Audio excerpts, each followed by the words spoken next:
Come on, Scott. Here he is, the main man.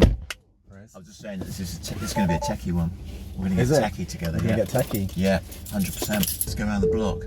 I was just saying that you are massively responsible for the Sonics on Django's High. You've absolutely smashed the sound on that. You've engineered it with me. You've been patient with my vocals through the whole process. You've mixed it. You've mastered it. You've mixed it in Dolby Atmos. Dolby Atmos, yeah.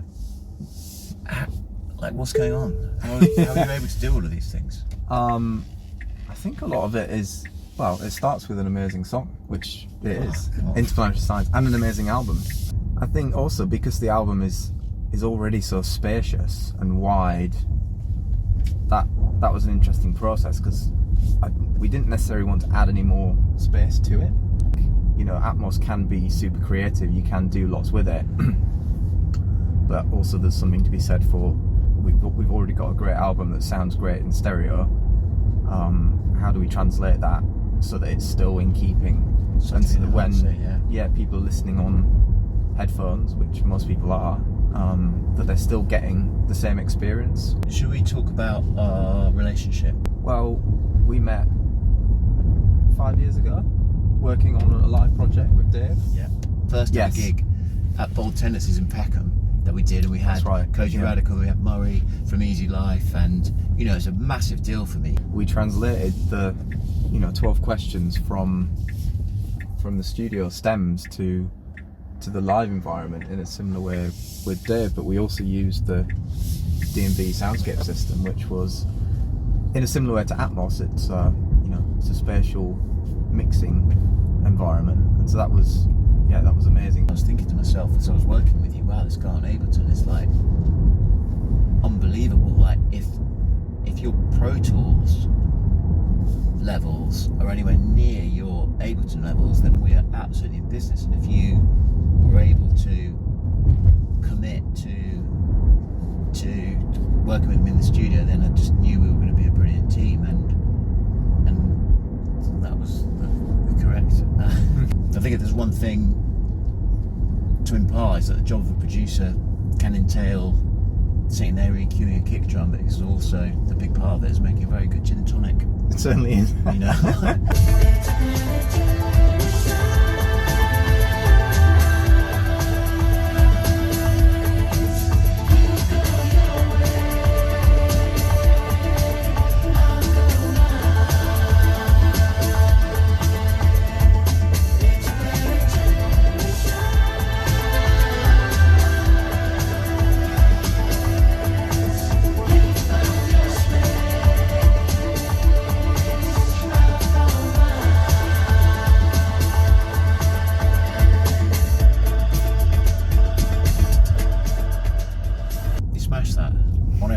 Every bit of the recording, every bit of the mixing, every bit of the mastering.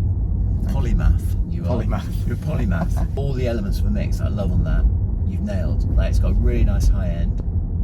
It's got a solid low end. I mean, the bass, there's quite a lot going on that track. Yeah. The low end, isn't there? There's like live bass, but there's also the Voyager bass. Voyager bass as well. Maybe a bit more involved than some of the other tracks on the album.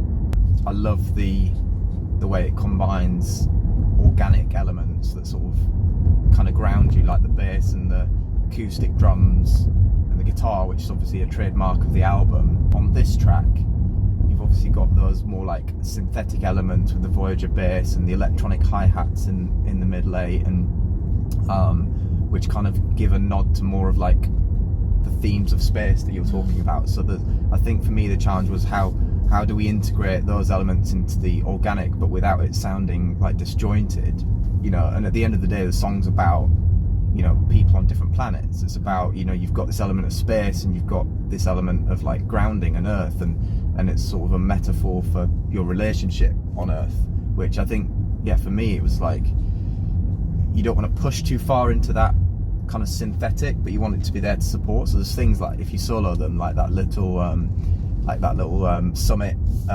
rhythmic thing, which is really adding a lot, but actually you don't want it to be too sort of prevalent in the mix because it would take it in a different direction.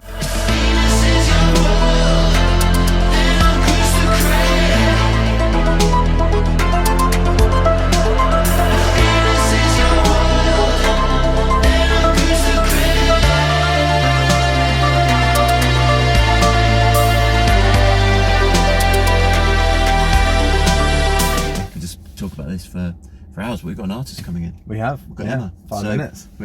Let's keep it Great moving. drive. You know? Great drive. Oh, thanks.